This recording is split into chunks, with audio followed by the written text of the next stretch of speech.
L'Ukraine contre-attaque et reprend des territoires à la Russie. Certains parlent d'un véritable tournant dans cette guerre. Mais alors, qu'en est-il réellement? C'est donc le sujet à la une aujourd'hui.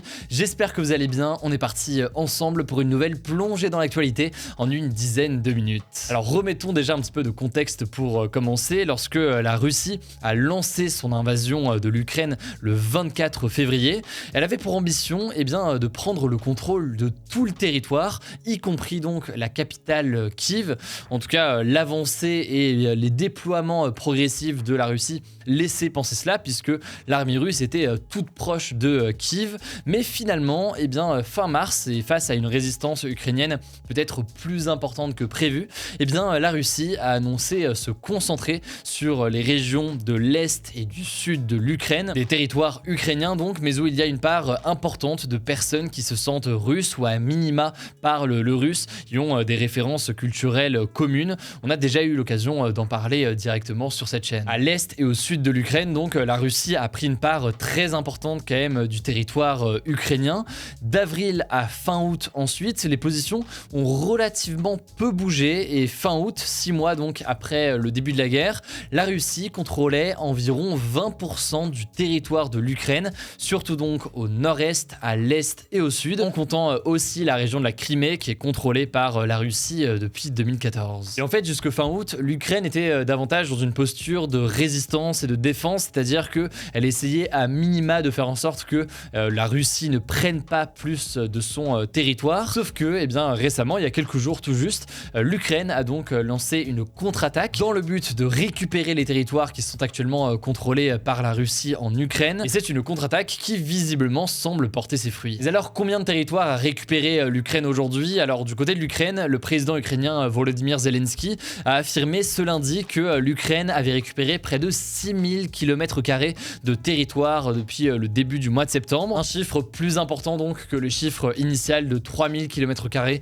qui avait été évoqué là aussi par Zelensky ce week-end. Pour vous donner un ordre de grandeur, ça représente environ 7% des territoires que la Russie avait conquis en Ukraine depuis fin février. 7% donc c'est à la fois peu et à la fois c'est beaucoup quand on sait que ce territoire a été récupéré en seulement quelques jours et que tout ça pourrait potentiellement se poursuivre dans les prochains jours. Alors ces zones, il y en a principalement dans la région de Kharkiv au nord-est du pays. Il y a notamment les villes de Izium et Kupiansk au nord-est qui sont importantes pour l'armée russe et qu'elle vient donc de perdre. Il y a aussi des villes dans la région de Kherson qui est davantage située donc dans le sud du pays. Alors de son côté, pour l'instant, la Russie n'a pas communiqué de chiffres sur des avancées ou des pertes de territoire. Cependant, Vitaly Ekandjev, qui est le plus haut responsable russe dans les parties occupées de la région de Kharkiv, a reconnu lui-même officiellement, je cite, une progression très nette et très rapide de l'armée ukrainienne. Alors maintenant, une fois qu'on a dit ça, l'Ukraine peut-elle réellement reconquérir la totalité des territoires conquis par la Russie et en quelque sorte donc gagner la guerre face à la Russie? Eh bien, pour Dimitri Minik, qui est chercheur à l'Institut français des relations internationales, l'IFRI donc, et qui a été interrogé par le journal du dimanche, cette offensive ukrainienne a surpris l'armée russe qui ne l'avait pas forcément anticipé. Selon lui, l'enjeu donc des prochaines semaines de conflit, c'est de savoir si l'armée russe va parvenir à se réorganiser et à se remobiliser dans ces territoires qui ont été perdus.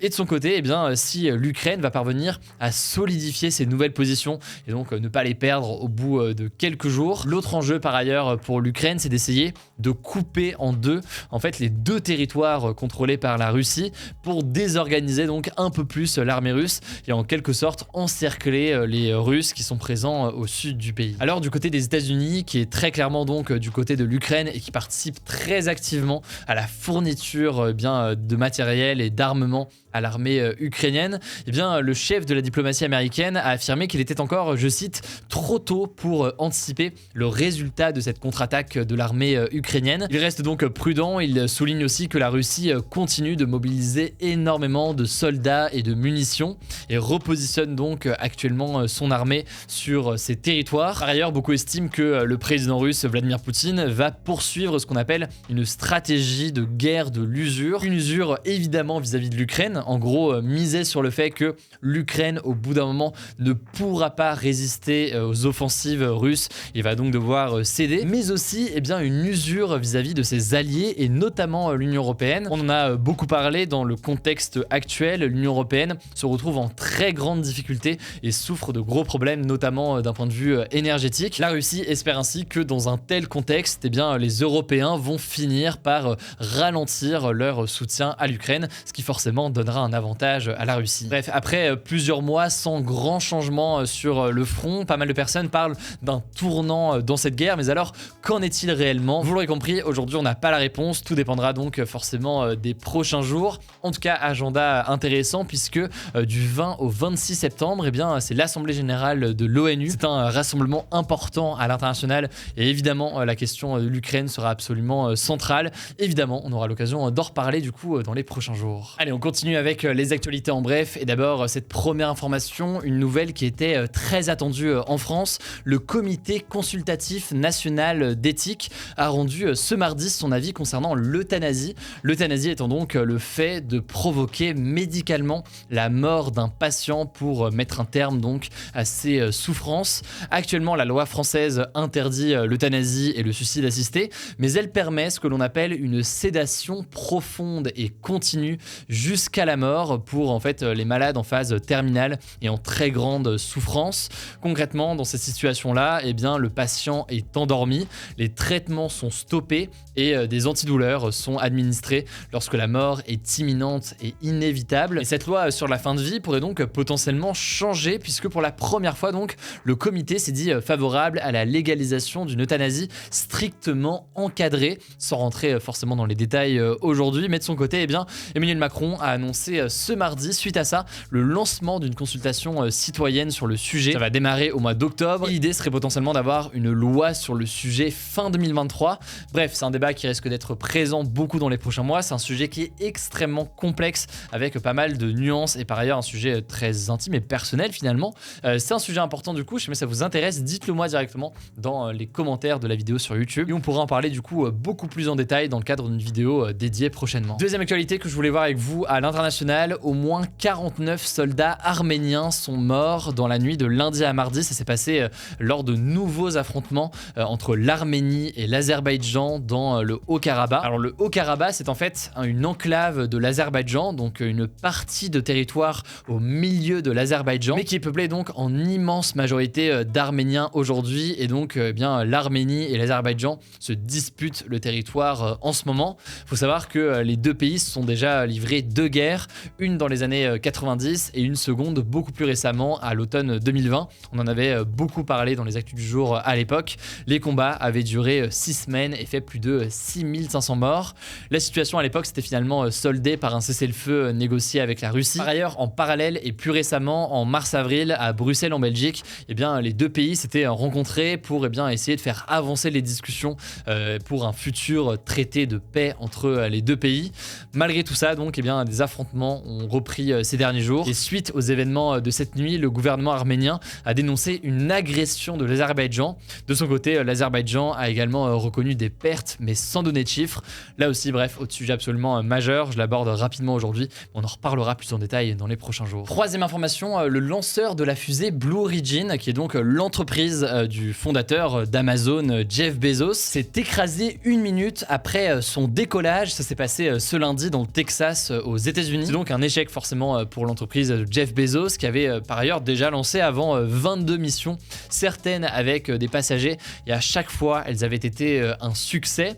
Alors cette fois il n'y avait aucun astronaute ou aucun voyageur à bord, heureusement. C'est en fait une mission pour envoyer du matériel dans l'espace, mais c'est forcément un coup d'arrêt, un coup très dur pour les programmes spatiaux de Blue Origin, et ce alors que cette entreprise fait quand même face à plusieurs concurrents sur plusieurs domaines différents, mais tout de même concurrents avec SpaceX, qui est donc l'entreprise d'Elon Musk, ou encore Virgin Galactic, qui est donc l'entreprise de Richard Branson. En tout cas, de son côté, le régulateur américain de l'aviation civile, la FAA, a annoncé le blocage de tout nouveau décollage de Blue Origin, le temps donc de mener une enquête et de voir ce qui s'est passé exactement. Quatrième actualité culturelle désormais que je voulais voir avec vous, le réalisateur franco-suisse Jean-Luc Godard est mort aujourd'hui à l'âge de 91 ans.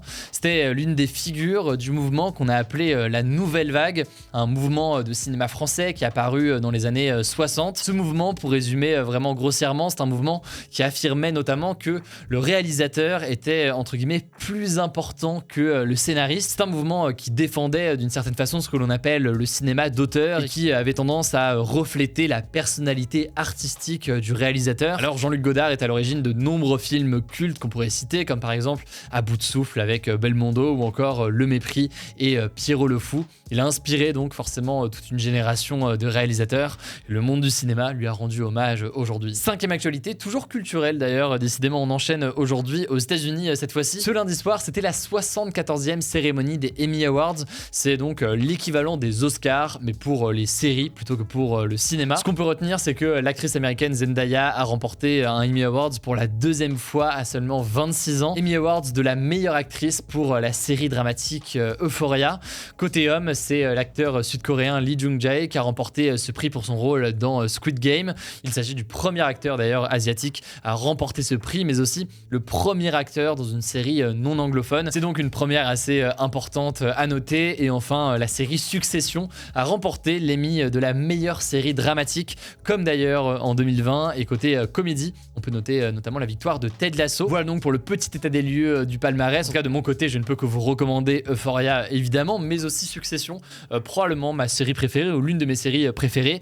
C'est en fait une sorte de plongée dans l'univers des empires médiatiques aux États-Unis, avec en fait des familles qui se battent pour le pouvoir. C'est des personnages qu'on déteste quasiment tous en fait. Quand on regarde la série, on a l'impression de voir des gens qu'on déteste et en même temps la série est passionnante et excellente à tout point de vue.